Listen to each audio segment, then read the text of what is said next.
Good morning! Good morning, schoolmates! Boss Jake Pai here. So, ngayon, mga ka-schoolmates, ay mag-unbox tayo sa vitamins na binili natin, gift sa sarili natin. So, ipapakita ko sa inyo ay ito yung vitamins na para masarap ang tulog natin. And thank you so much sa lahat po ng aking mga supporters, sa aking family, Team Hatak. Thank you so much. So, ngayon guys, ay mag-unboxing tayo ng ating vitamins para sa ating health.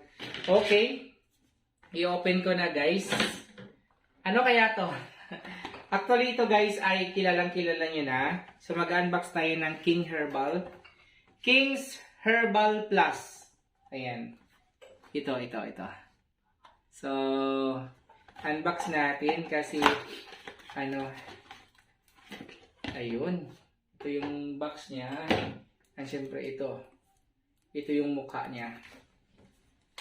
Ayan. King's Herbal. So, maganda tong as a food supplement. So, nabili ko lang to sa isang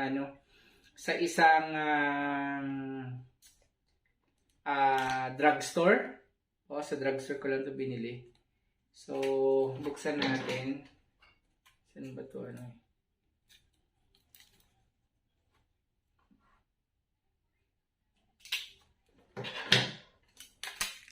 Ay.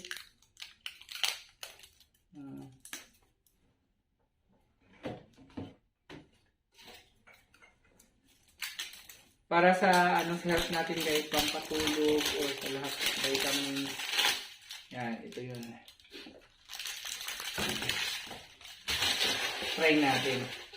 Kasi ngayon ay nagda-diet kasi ako ngayon at every morning nagwo-walk, jogging ako every morning na kasi nag-change na nga ako ng time ng aking pagtulog ay alas 9, alas 10 ng gabi natutulog na, and then gising ng alas 6 ng umaga, alas 5 and mag-walk. So ito guys, ito yung vitamins natin. Ano ba to? Ay, paano ba to i-open? Dito pa, meron pa palang ay, ito. Ayan.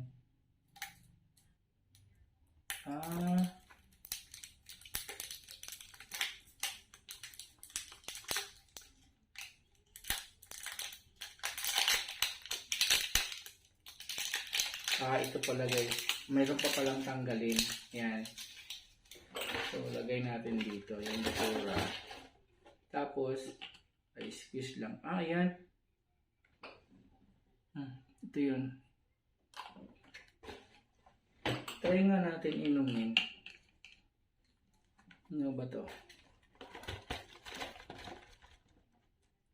How to drink.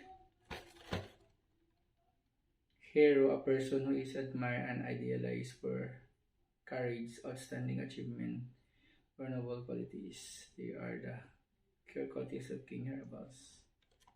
Okay.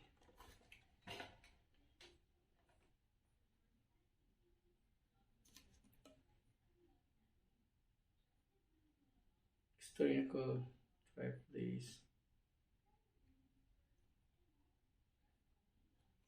Okay.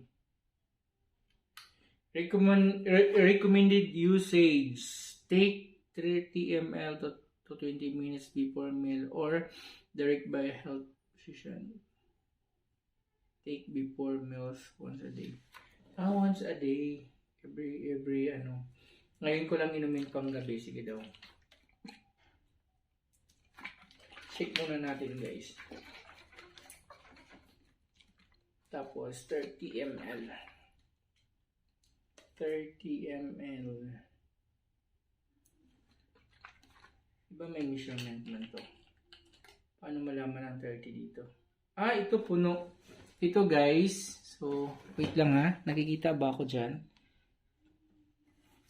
Dito pala mataas. So, wait lang ha. 30 ml daw eh. Kailangan mapuno yan. 30 ml. Ayan. Yan guys